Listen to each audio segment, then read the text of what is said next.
Assalamualaikum warahmatullahi wabarakatuh. Selamat siang Sobat Iklim.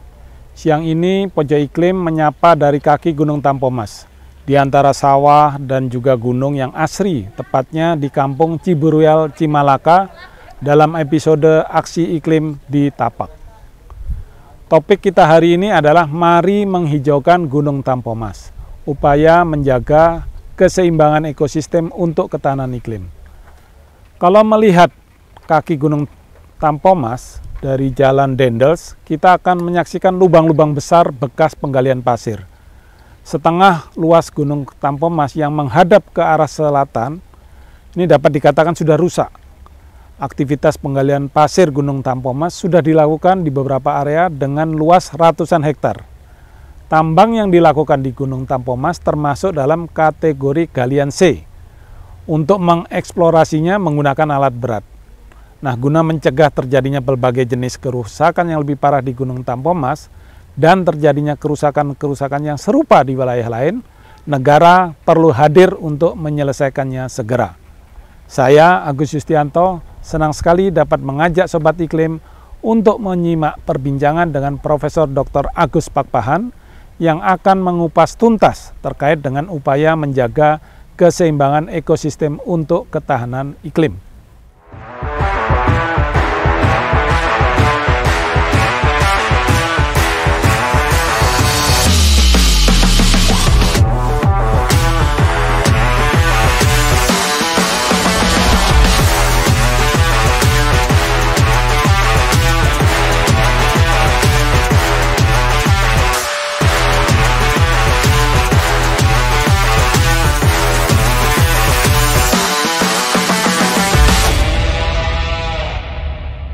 Kita tahu bahwa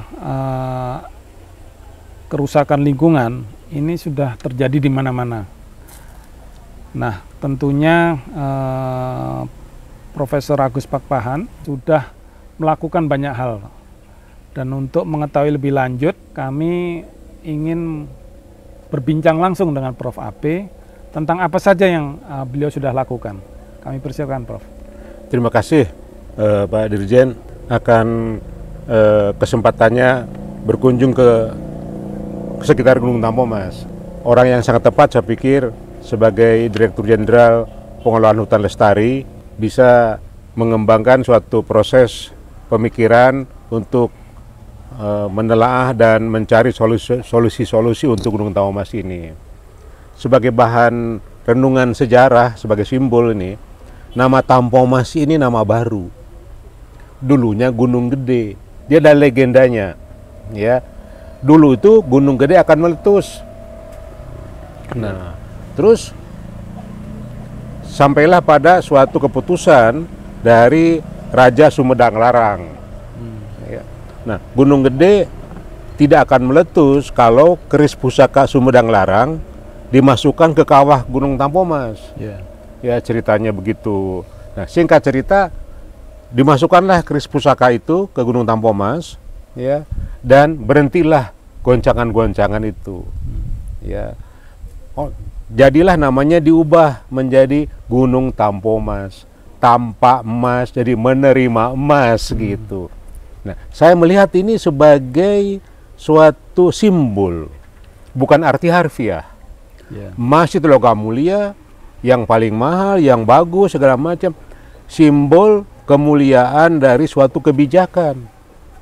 Ya, kalau kita bisa kembangkan suatu kebijakan yang tepat bagi Gunung Tampomas, maka dia akan menjadi sumber kesejahteraan, sumber kehidupan yang baik di masa-masa yang akan datang. Nah, saya menulis buku itu sebagai refleksi. Ya, benarkah dengan penggalian pasir menjadi suatu emas? Ya, bernilai tinggi. Jawaban saya tidak. Ya, makanya dalam satu bab di buku ini, ya, Petaka Gunung Tampomas, covernya kita bisa melihat bagaimana kerusakan fisik, ya. Tetapi yang paling penting juga makna dari gambar musola ini, ya, yang menunjukkan istilah saya mati budaya. Ya. Nah, oleh karena itu saya pikir dalam perbincangan kita, ya, kita akan mencoba melihat suatu refleksi dan menghasilkan modalitas atau cara apa untuk menyelesaikan permasalahan Gunung Tampomas ini, karena kalau berlanjut kita menggali pasirnya, istilah saya, sampai habis pun itu gunung, ya, orang Sumedang nggak akan kaya sejahtera, adil makmur, tidak akan. Bahkan efek eksternalitasnya ke Pantura itu banjir akan datang, ke barat angin bertiup akan sangat kencang, aliran air, angin, karena gunung itu melindungi dari angin, dari air, dari segala macam. Ya. Nah, kurang lebih begitu Pak Dirjen, Pak Agus. Ya, nah dari fenomena yang ada ini, saya akan melihat sendiri, dan tadi sudah diajak Prof. AP untuk melihat apa yang beliau miliki ya. Ada hutan, ada areal hutan miliknya yang tetap hijau dan sekaligus ramah sebagai ekosistem untuk habitat berbagai burung, serangga dan sebagainya. Nah, kira-kira Prof. AP bisa menjelaskan apa saja sih yang sudah dilakukan dalam upaya mempertahankan areal hutan yang sudah menjadi milik Prof. Ya, jadi begini, kebetulan saya kan bergenerasi di sini ya, jadi saya bisa menyaksikan ekosistem di sekitar Gunung Tampomas di sebelah yang menghadap ke selatan, yang permukaan selatan. Jadi kalau saya refleksi ke 60 tahun ke belakang, 50 tahun ke belakang, 40 tahun ke belakang, masyarakat yang hidup di atas itu penuh dengan kemakmuran. Ya, rumahnya tidak ada rumah panggung, rumah gedung semua. Ya, bunga, buah-buahan, segala macam banyak. Ya, dan kita kan orang kehutanan. Ya, melihat satwa liar itu suatu kebahagiaan. Ya, seperti burung-burung. Di sini gudangnya burung anis. Ya, macam-macam. Nah, oleh karena itu saya mencoba semampu saya melanjutkan apa yang ada, yaitu saya mengistilahkan saya punya monumen hutan rakyat. Ya, monumen. Kenapa saya katakan monumen? Karena minoritas. Ya, yang lain udah jadi lubang-lubang penggalian pasir. Ya, nah saya punya monumen itu, dan ini bisa dijadikan tempat pembelajaran, ya, untuk riset, untuk membuat bisnis model, ya, dan sejenisnya, ya, sehingga nanti kita bisa tahu manfaat ekosistem ini selain ekonomi, tapi yang paling penting adalah keberlanjutan. Dan kita tahu kita ini ada sebuah pulau. Ya, ciri pulau apa yang paling gampang? Jarak puncak gunung ke pesisir itu dekat. Jadi kalau Gunung Tampomas rusak, maka pantai pun akan rusak dengan erosinya, dengan banjirnya.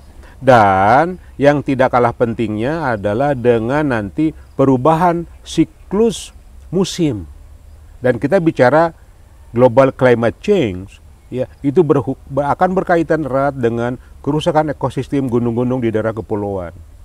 Ya, usaha-usaha inilah yang saya coba kerjakan, ya, mulai dari menanam kembali tanah-tanah keluruhan saya jadikan hutan, kemudian saya kembangkan proses biokonversi di sini untuk mengimbangi bagaimana waste atau sampah-sampah organik tidak terdekomposisi menjadi metan dan macam-macamnya, dan sekaligus juga memproduksi protein, memproduksi pupuk hayati, memproduksi segala macam, ya, dalam konteks yang sekarang sering disebut circular economy. Jadi pada prinsipnya kita ingin mengembangkan proses circular economy untuk menyelamatkan Gunung Tampomas ini. Itu mungkin yang saya coba, ada action di situ. Ya. Nah, tadi kan dari penjelasan Prof. AP kan sampaikan bahwa hutan rakyat yang dimiliki beliau ini kan minoritas. Iya. Nah, mayoritasnya ini kan banyak penambang pasir. Iya. Yang tentu mempunyai kepentingan untuk memperluas bisnisnya.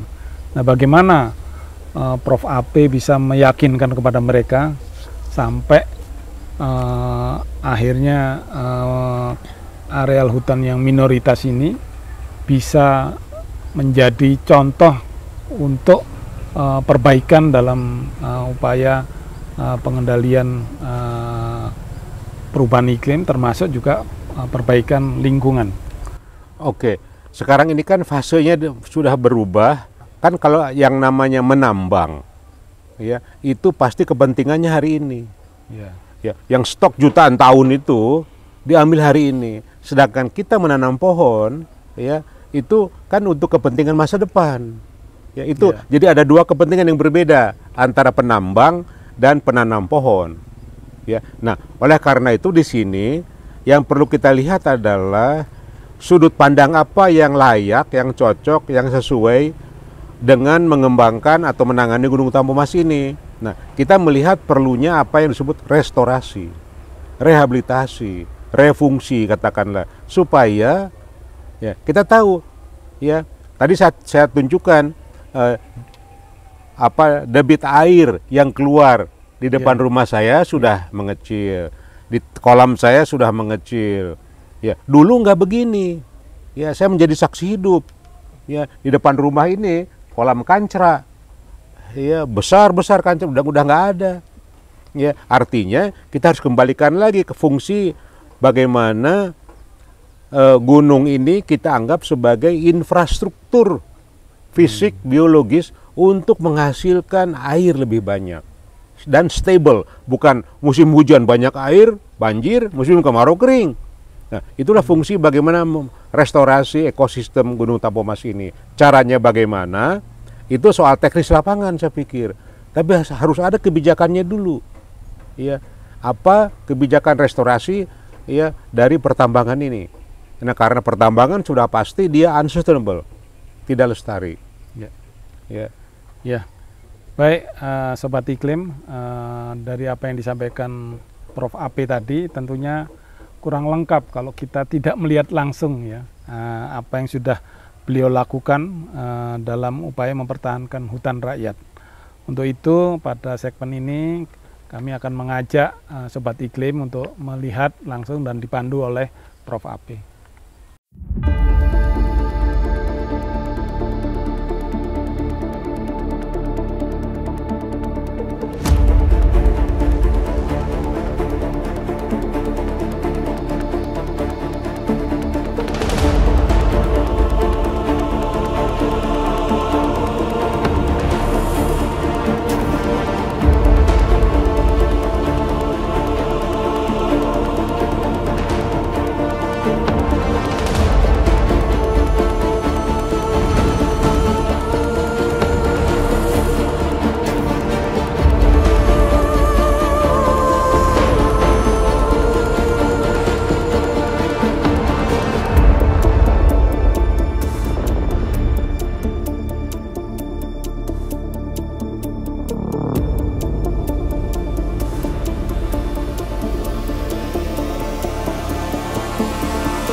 Ya, Sobat Iklim, kita telah melihat ya bersama Profesor AP bagaimana upaya beliau yang telah dilakukan dalam mempertahankan hutan rakyat. Nah, tentunya kita ingin menggali lebih lanjut tentang Gunung Tampomas dan juga perannya bagi kehidupan masyarakat.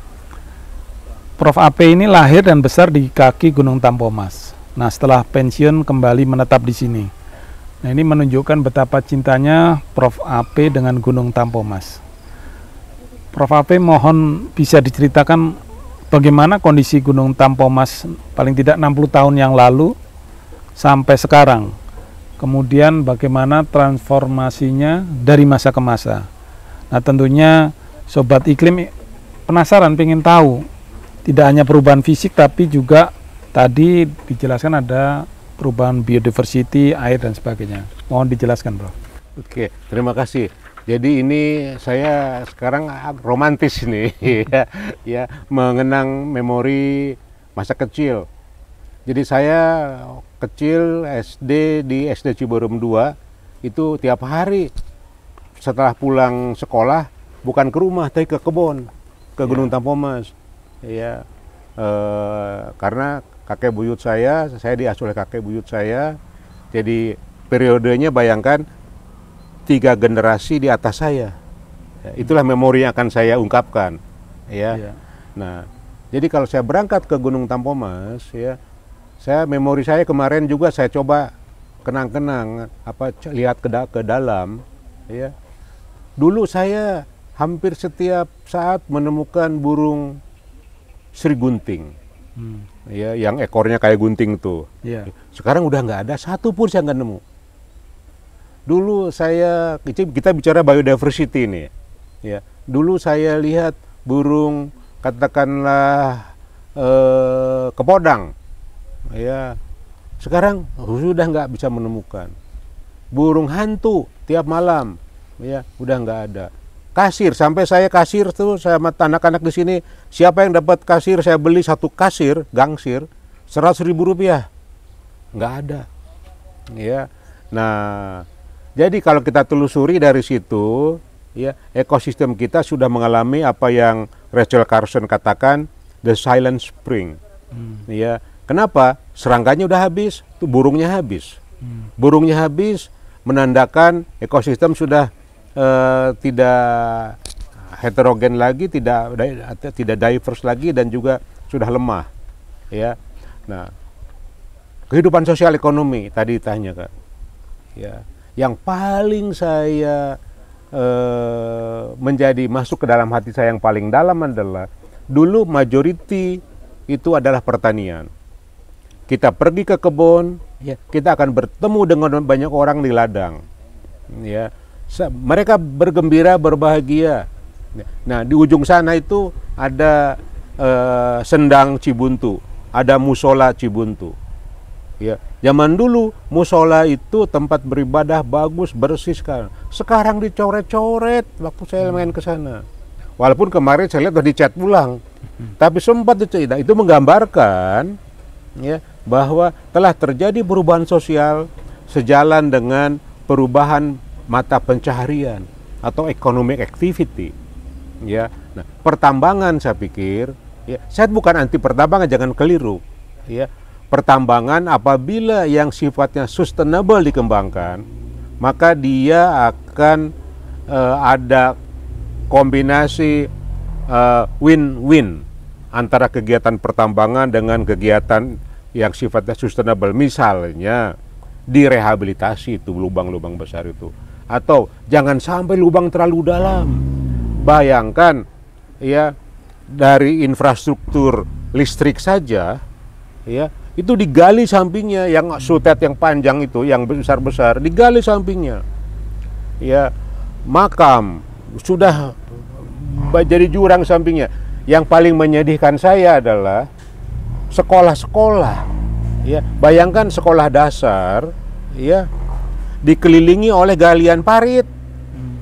Ya, itu menunjukkan kita nggak care, tidak sayang sama generasi yang akan datang. Tempat pendidikan aja diabaikan, debu kemana-mana. Ya, nah, jadi, ya, dari uraian singkat ini dan tebalnya di 500 halaman lebih, saya tuliskan bagaimana perkembangan di Gunung Tampomas ini yang kurang lebihnya memerlukan tangan baru, pikiran baru, untuk kita kembalikan ke fungsi yang optimal. Kurang lebih begitulah. Tadi kan kita sudah melihat lokasi sekitar Gunung Tampomas.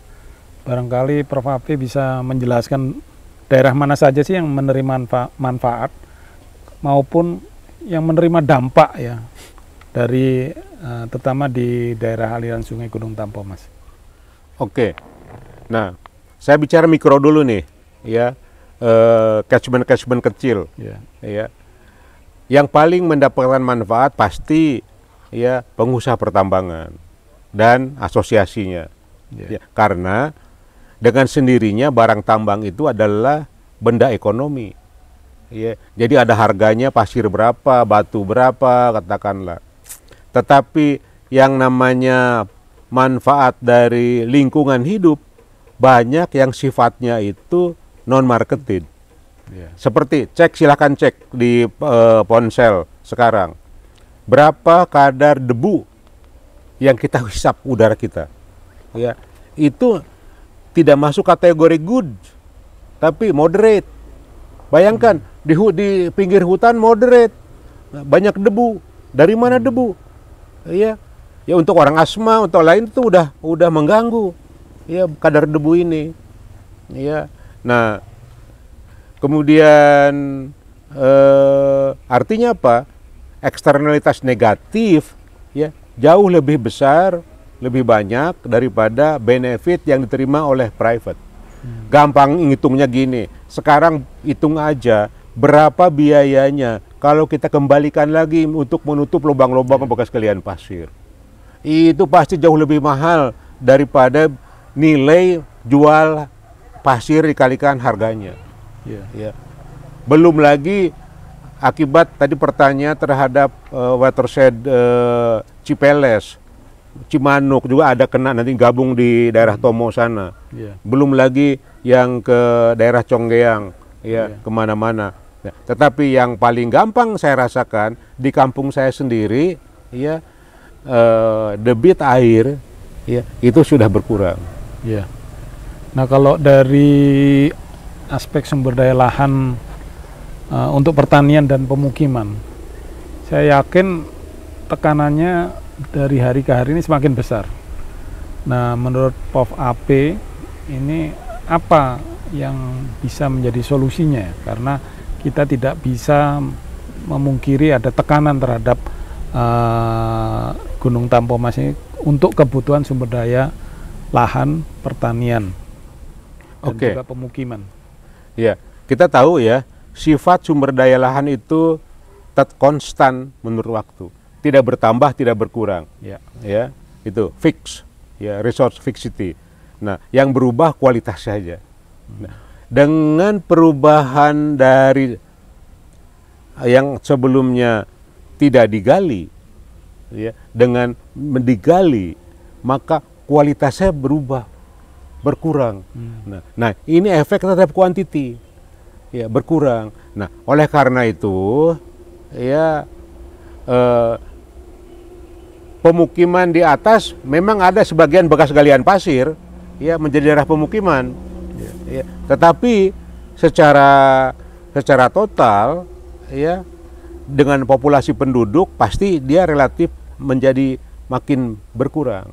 Nah, namun demikian sekarang ini di daerah bekas-bekas penggalian pasir, ya belum berdiri perumahan-perumahan, ya karena memang masih dioperasikan untuk penggalian pasir, ya. Nah, saya juga menjadi pusing sendiri kalau memikirkan nanti di mana perumahan penduduk, ya kalau di atas, ya harus ada sumber air yang bagus, ya harus ada sanitasi yang bagus. Ya, nah disinilah saya pikir kita harus peras otak, ya model reklamasi seperti apa galian pasir di gunung. Ya, jadi ini pertanyaan yang memerlukan pemikiran yang komprehensif, ya terutama ya kita berhadapan dengan masyarakat, ya yang istilahnya tanda petik lapar lahan, ya lapar lahan. Ya, oleh karena itu kalau kita mau menggarap suatu lahan, ya maka nilai tambahnya harus tinggi nih supaya bisa membiayai. Paling tidak membuat konstruksi misalnya model apartemen, ya bukan horizontal tapi vertikal itu rumah itu, ya. Nah ini sesuatu yang saya sendiri masih belum masih mencari alternatif, ya bagaimana baiknya.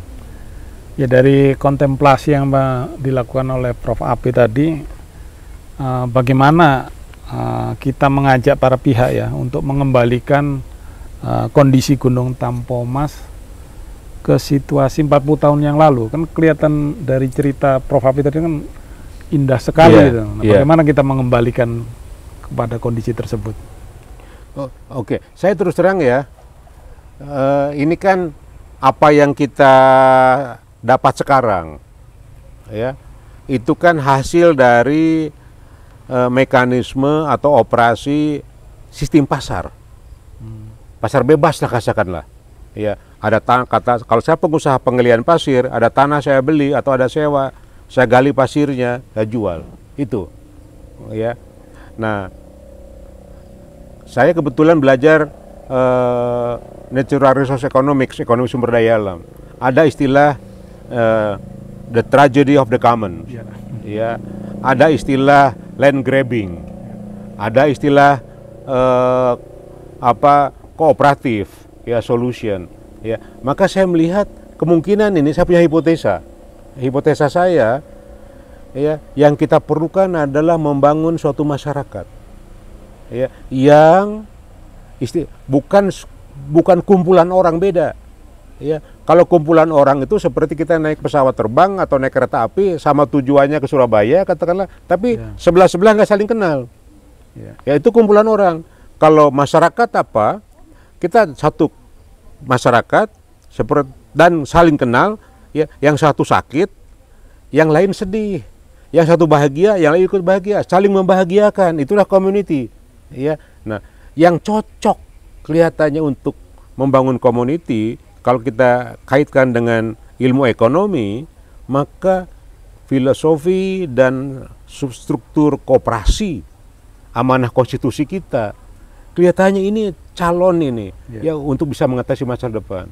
Mungkin itu kita harus bikin koperasi Sabuk Gunung Tampomas misalnya, gitu. Nanti kita bicara secara langsung masing-masing maunya apa. Ya, artinya Prof. Ape optimis, ya. Optimis saya. Kita bisa mengembalikan kondisi Gunung Tampomas seperti 40 tahun yang lalu. Sobat Iklim, sekarang kita ingin membahas bagaimana menghijaukan Gunung Tampomas dan juga mengkaitkan dengan upaya meningkatkan ketahanan iklim, karena ini menjadi isu global, nasional maupun lokal. Nah, saya ingin tahu Prof. Ape bisa menjelaskan sejak kapan sih pertambangan pasir ini marak di wilayah ini, dan apa sih, tadi sudah disampaikan memang beberapa dampaknya, mungkin bisa diperjelas loh. Oke, seingat saya sejak saya kecil juga sudah ada. Tahun berapa itu kira-kira? Tahun 60-an, 50-an, ya, sudah ada. Cuman bedanya, ya, kalau dulu itu pakai alat biasa dan hanya untuk meratakan tanah, nggak sampai dalam, nggak dibuat dalam. Kalau sekarang menggali ke dalam, jadi 3 dimensi, kemudian masuk ke dalam, maksud saya. Itu ada jalan itu, ya, istilah saya itu jalan apa namanya itu, kiri kanan jurang, ya, untuk apa? Angkut sampah. Jadi sampah kota dibuang ke Gunung Tampomas. Ya, ini melanggar legenda nih, harusnya buang emas, ya, ini buang sampah. Wah, itu tebing kiri tebing kanan, ngeri deh, ya. Nah, jadi itu kondisi ekstrim sekarang, kiri kanan jurang, ya, secara visual, ya, bagaimana sekolah SD-nya dikelilingi parit, ya, rumah makam ke bawah jurang, ya, tempat sampah ditaruh di gunung, ya. Jadi ini sesuatu yang apa ya istilahnya, bertentangan dengan filosofi Sumedang Larang itu sendiri. Jadi orang Sumedang itu punya filosofi begini, insun medal, insun madangan, Sumedang Larang. Artinya apa? Saya lahir ke dunia, saya menerangi, ya, dunia tanpa tanding. Ya, harus begitu mestinya.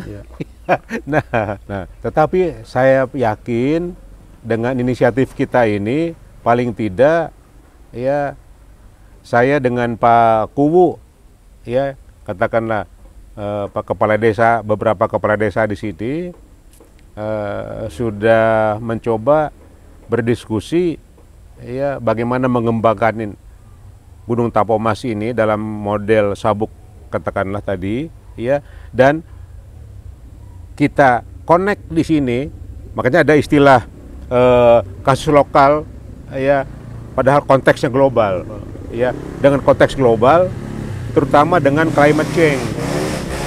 Ya, dengan climate change. Ya, nah itu bisa kita jadi nanti insya Allah bisa kita temukan angka satu pohon mahoni ya, akan mendapatkan dolar berapa ya kalau kita tanam, apa manfaatnya untuk ekosistem, manfaat ekonomi, sosial dan lain-lain ya.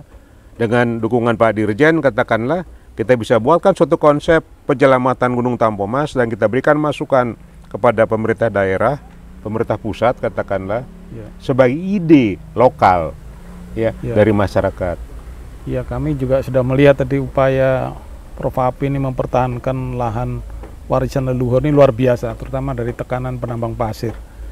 Saya ingin tahu mengapa Anda melakukan itu dan juga apakah Prof. Api yakin ini akan diikuti paling tidak meningkatkan kesadaran masyarakat untuk memperbaiki lingkungan. Ya, nah, jadi gini, saya punya 3 tahapan pemikiran. Ya, tahapan pertama kerjakan dulu sendiri. Ya ini. Nah dari sini mudah-mudahan kita menemukan tahapan kedua adalah suatu model pemikiran ya yang dikaitkan dengan isu global. Ya, terutama global climate change. Ya, makanya saya istilahkan sertifikat pohon ya dari tegakan hutan menjadi sumber revitalisasi atau rekapitalisasi dari masa depan ya ke depan. Nah, tahap ketiga ya mudah-mudahan bisa kita lahirkan suatu konsep ya sudah berkembang di dunia seperti carbon trading ya dan macam-macamnya, terutama ya kita ingin mengundang nanti para peneliti, para mahasiswa ya untuk memikirkan konsep bagaimana menghubungkan masa depan dengan hari ini melalui suatu isu global yang baru yaitu climate change ini. Saya pikir ya kita optimis kalau kita bisa tanda petik menguangkan. Bukan kita mata duitan, tapi uang perlu monetize ya dari setiap gerakan, langkah pikiran kita, langkah kaki kita, tangan kita menghasilkan suatu ekosistem baru didominasi oleh penyerapan karbon ya untuk menyerap metan, mencegah terjadinya perusakan tanah dan sejenisnya. Ya, kalau kita tahu tahun 30-an ya 1930-an Amerika pernah mengalami apa yang disebut dengan Dust Bowl yang sangat dahsyat dan bahkan dibarengi dengan krisis ekonomi. Nah, apakah situasi di Gunung Tampomas ini mungkin tidak apple to apple ya dengan bencana Dust Bowl? Menurut Prof. Api sendiri bagaimana? Nah, kalau saya pikir apple to apple, tapi bukan wujudnya, sifatnya. Ya. Dust Bowl ya itu menerbangkan topsoil, ya, maka sifatnya merusak tanah. Penggalian pasir sifatnya membongkar semua, ya, untuk menghasilkan topsoil itu berapa banyak tahun diperlukan, itu sifatnya. Ya, nah Dust Bowl ya hipotesa saya dia lahir tahun 1930-an, itu efek dari 1860-an buka tanah besar-besaran di sana, pembukaan lahan.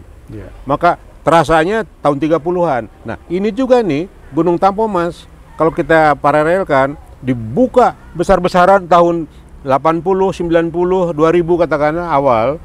Nanti mungkin tahun 2045 terjadi macam-macam. Ya. Nah, oleh karena itulah sekaranglah mungkin sudah telat atau mudah-mudahan belum ya kita perlu tangani ini ya. Nah, kalau orang Amerika Dust Bowl ya itu keluar dengan konservasi tanah dan air ya. Nah, kita kok keluar dengan apa?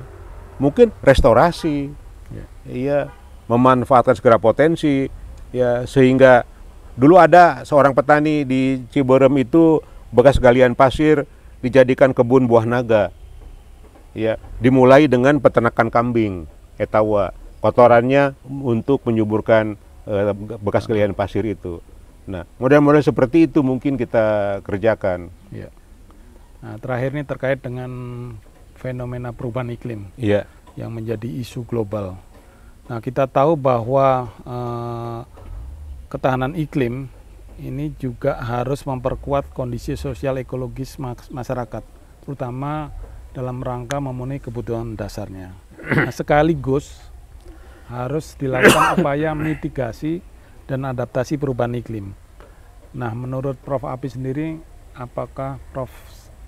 optimis ya ini akan terjadi di Gunung Tampomas dan juga di Indonesia pada umumnya? Nah, kemudian kira-kira apa strateginya yang harus dilakukan? Oke, saya sangat suka dengan istilah ketahanan iklim. Ya. Ya, saya pikir ini menjadi hal yang jarang dipikirkan. Seolah-olah iklim itu selama ini dianggap faktor eksternal. Ya. Ya, sekarang iklim itu kalau dalam bahasa ekonominya diinternalisasi atau diendogenise atau dimasukkan menjadi bagian yang dibuat. Ya. Nah, oleh karena itu saya optimis ya apabila bagaimana mengendogenise atau memasukkan iklim ke dalam keputusan ini ada insentifnya. Ya. Dan saya melihat dengan perkembangan kebijakan di dunia dan di Indonesia mengenai bursa karbon, ya katakanlah, ini menjadi instrumen. Ya, mudah-mudahan segera ada benang merah antara instrumen kebijakan negara, ya, dengan aplikasinya di lapangan. Ya, sebagai pensiunan nih tinggal di rumah terus di lapangan lah katakanlah. Ya, saya optimis bisa bekerja sama dengan masyarakat di sini untuk menjadikan lahan ini, bekas galian pasir ini sebagai sumber kemakmuran baru yang sifatnya sustainable. Ya. Nah, ini mungkin mudah-mudahan kita bisa mengembangkan konsep ini untuk disampaikan ke banyak pihak, ya termasuk ke Pak Dirjen ini. Ya, terima kasih Prof. Ape atas penjelasan dan juga cerita yang menurut saya sangat lengkap ya tentang kondisi Gunung Tampomas, dan saya berharap Sobat Iklim semua bisa memetik pelajaran apa yang sudah dilakukan oleh Profesor Agus Pakpahan. Baik Sobat Iklim, mengakhiri sesi Pojok Iklim ini, saya meminta kepada Prof. Ape untuk bisa memberikan closing statement yang terkait dengan upaya-upaya beliau yang sudah lakukan selama ini. Saya pikir begini Pak Dirjen, bahwa kasus Gunung Tampomas ini ya sebetulnya banyak terjadi di mungkin seluruh gunung di Indonesia. Ya. Jadi mungkin saya menggunakan istilah ini jadikan kasus untuk mempelajari semua. Ya. Karena apa? Ya. Karena yang jarang juga dikemukakan, rumah kita ini kepulauan. Ya. Dan kepulauan itu cirinya yang paling gampang jarak puncak gunung dengan pantai dekat. Jadi kalau gunungnya rusak, semuanya rusak itu, termasuk pantainya. Ya. Nah oleh karena itulah pada penutup ini saya pikir untuk penyelamatan gunung, ya ekosistem gunung, pegunungan sama dengan menyelamatkan ekosistem kepulauan, terutama pulau-pulau kecil. Pulau-pulau kecil. Nah, mudah-mudahan apa yang terjadi di Gunung Tampomas ya bisa menjadi pembelajaran buat gunung-gunung yang lain di seluruh Indonesia.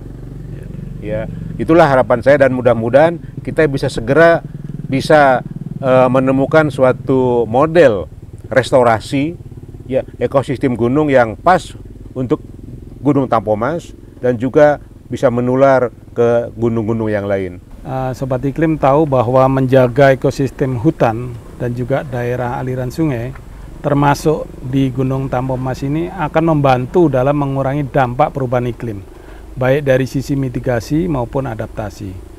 Dari sisi mitigasi perubahan iklim, terjaganya ekosistem hutan tentu akan membantu menyerap emisi karbon dan menjaga keberadaan stok karbon. Sementara itu dari sisi adaptasi perubahan iklim, keberadaan ekosistem gunung yang baik akan memberikan perlindungan bagi masyarakat sekitar dari bencana banjir dan kekeringan akibat perubahan iklim. Selain itu, ekosistem gunung juga menjadi salah satu sumber mata pencarian masyarakat dan juga aktivitas pariwisata misalnya, sehingga secara tidak langsung akan meningkatkan ketahanan ekonomi dan sosial serta mata penghidupan masyarakat. Negara perlu hadir untuk memperbaiki kerusakan Gunung Tampomas, namun perlu dukungan para pihak. Senang sekali saya dapat berbincang dengan Profesor Agus Pakpahan yang begitu banyak memberikan pencerahan sekaligus warning kepada kita semua, terutama tentang bahaya eksplorasi sumber daya alam yang tidak terkontrol. Sekali lagi terima kasih kepada Sobat Iklim, sampai bertemu di Rabu depan.